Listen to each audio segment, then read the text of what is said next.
यहाँ पे हमारे साथ उपस्थित हैं हरीश पांडे जी, वरिष्ठ भाजपा के कार्यकर्ता रहे हैं, काफी टाइम से उनका कार्यकाल रहा है। उत्तराखंड विधानसभा चुनाव 2022 काफी नजदीक हैं और चुनाव को देखते हुए आचार संहिता भी परसों से लागू कर दी गई है, जिसके बाद प्रचार और जो भी होल्डर पोस्टिंग्स हैं उनको निकाल दिया गया है। तो विधानसभा चुनाव को लेकर उनकी कैसी तैयारी? भारतीय जनता पार्टी मैंने ज्वाइन की और मैं 1980 में सतीश अग्रवाल जी ने चुनाव लड़ा था हल्द्वानी विधानसभा का। हल्द्वानी विधानसभा गदरपुर, किच्छा, रुद्रपुर, लालकुआ, पन्नगर बहुत बड़ी विधानसभा हुआ करती थी। उस समय मेरी उम्र थी 24 वर्ष की और मैं एमए फाइनल में पढ़ता था।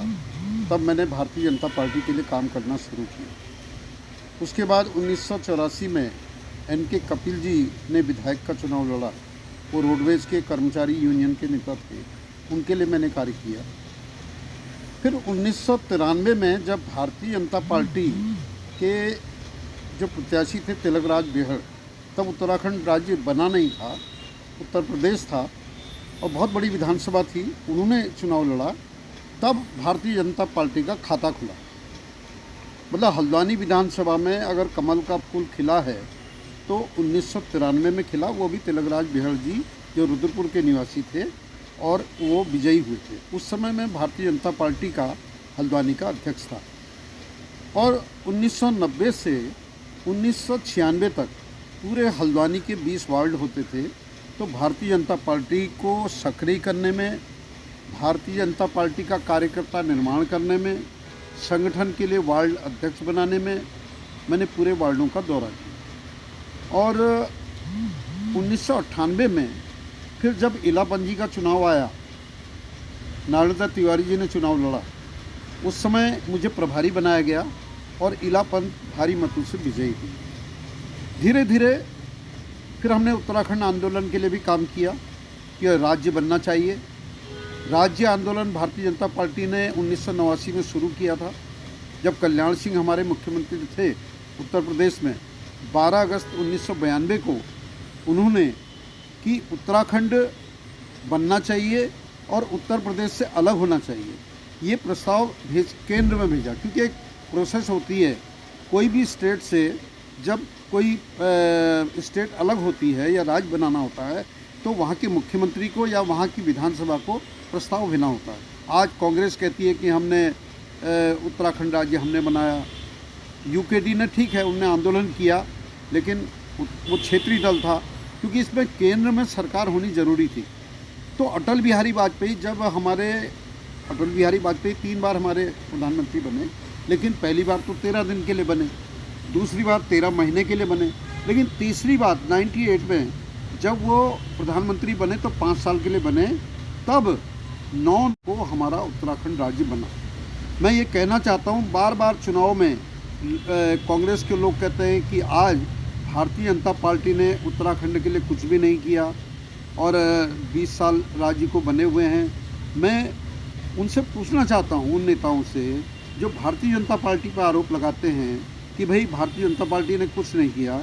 अरे मैं ये उनसे पूछना चाहता हूँ, जब तुमने राज्य ही नहीं बनाया, तुमने राज्य के लिए कभी कोई आंदोलन नहीं किया, राज्य के लिए कभी धरना नहीं दिया, राज्य की तुमने बात नहीं की, तो आज भारतीय जनता पार्टी ने राज्य बनाया है। 9 नवंबर 2000 को हमारा उत्तराखंड राज्य बना, अटल बिहारी वाजपेयी ने बनाया।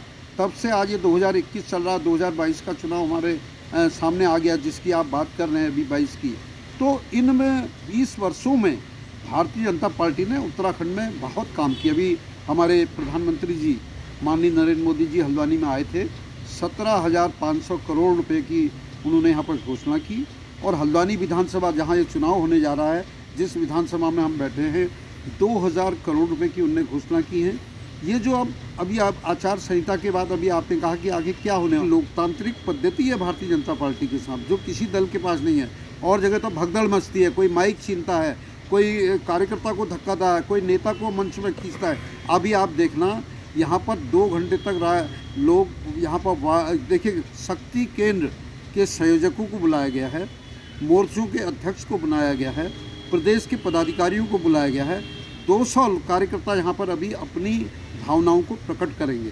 एक लोकतांत्रिक पद्धति जिसमें बताया जाएगा कि हल्द्वानी विधानसभा के लिए कौन यहाँ पर उम्मीदवार हो सकता है।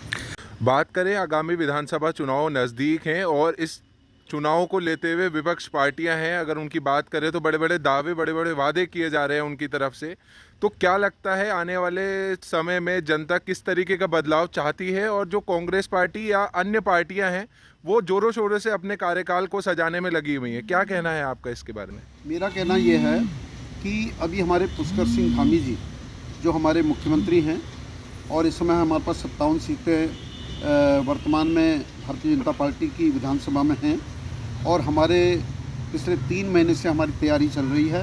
हर विधानसभा में हमारे विस्तारक आए हुए हैं। हमारी सलवानी विधानसभा में प्रवासी दिल्ली से भारतीय जनता पार्टी ने नरेंद्र मोदी जी ने जो कार्यक्रम किए हैं, उज्ज्वला योजना के बारे में घर घर बताया जा रहा है, जन जन धन योजना के बारे में बताया जा रहा है। हमारी पुष्कर सिंह धामी जी ने अभी नौकरियां 25,000 अभी नियुक्ति की घोषणा की, उसके बारे में बताया जा रहा है। जो हमने ये अभी मेयर साहब ने हमारे कुछ दिन पूरे हल्द्वानी में जो सीवर लाइन के लिए कार्य किया, और अमृत योजना के द्वारा जो घर घर पानी की लाइनें बिछाई जा रही हैं, ये सब हमारे कार्यकर्ता बूथों के जाने हमारी तैयारी चल रही है। और भारतीय जनता पार्टी 60 सीटों पर विजय प्राप्त करेगी। और क्योंकि बाकी जो दल हैं उनके पास कोई योजना नहीं है, उनके पास कोई, वो तो केवल भारतीय जनता पार्टी का एक कहते भाई इन्होंने ये नहीं किया, वो नहीं किया, ये कुछ इनके पास कार्यक्रम नहीं है, इनके पास योजना नहीं है। अभी मोदी जी आए थे, इतनी बड़ी घोषणा करी, लेकिन विपक्ष ने कहा इनने तो कुछ किया ही नहीं, ये तो खाली बोलते रहते। अरे बोलते रहते तो ये ऑल वेदर जो सड़क बनी है, देखिए जो अभी टनकपुर से लेके कर्णप्रयाग तक की जो रेलवे बिछी हुई है उसको देखिए। तो ये सारी चीज़ें जो चल रहा है कार्यक्रम, ऋषिकेश से रेलवे लाइन चल रही है, काम शुरू हो गया है। इसके अतिरिक्त हमारे जो छोटे छोटे काम हमारे राशन कार्ड के हैं, और सबसे बड़ी बात जो पहली बार पूरे देश में हुई, प्रधानमंत्री आवास योजना, आज हल्द्वानी में ही कम से कम 150 परिवारों को घर मिल गए, नए घर मिल गए।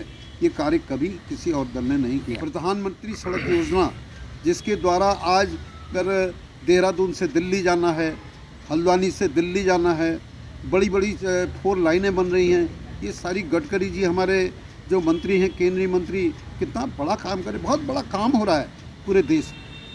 एक बात सामने निकल के आई पिछले कुछ दिन पहले, जो पंजाब में प्रधानमंत्री जी के काफिले को रोका गया था, उस काफिले को रोकने के पीछे साजिश बताई जाती है। इस बारे में आपका क्या कहना है, और पूरा देश इसके विरोध में, तो उसको लेके आप क्या कहना चाहेंगे?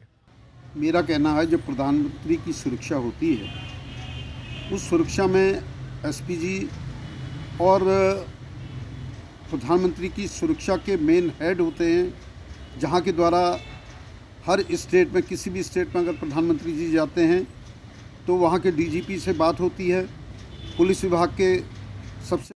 ठीक है, हेलीकॉप्टर ख़राब हो गया, हेलीकॉप्टर मौसम ख़राब होने के कारण नहीं उड़ सकता था। फिर सड़क पर आजकल तो मोबाइल है, एक मिनट की खबर हर अधिकारी को हो जाती है, एलआईयू को हो जाती है, सारी जानकारी मिल जाती है। इतना प्रशासन के पास जानकारियां होती हैं, लेकिन सब कुछ होने के बाद भी वहाँ पर इतनी भीड़ कैसे पहुँच गई, वहाँ पर इतना जमावाड़ा कैसे हो गया, ये सब छिपाया गया ताकि प्रधानमंत्री के कार्यक्रम को रद्द किया जाए, या प्रधानमंत्री को निराशाजनक स्थिति में लौटाया जाए, या प्रधानमंत्री जी को उलझन में डाला जाए। क्योंकि ये सारी जो है साजिश है, और धीरे धीरे ये मैंने भी जानकारी इस बीच में प्राप्त की है, ये साजिश निकल कर आ रही है, और इसमें पूरी पंजाब पुलिस का हाथ है, पंजाब के नेताओं का हाथ है, पंजाब के मुख्यमंत्री का भी हाथ है। जो ये प्रधानमंत्री जी की जो सभा थी, उसको किस प्रकार से यहाँ ना हो, उसके लिए एक षड्यंत्र रचा गया।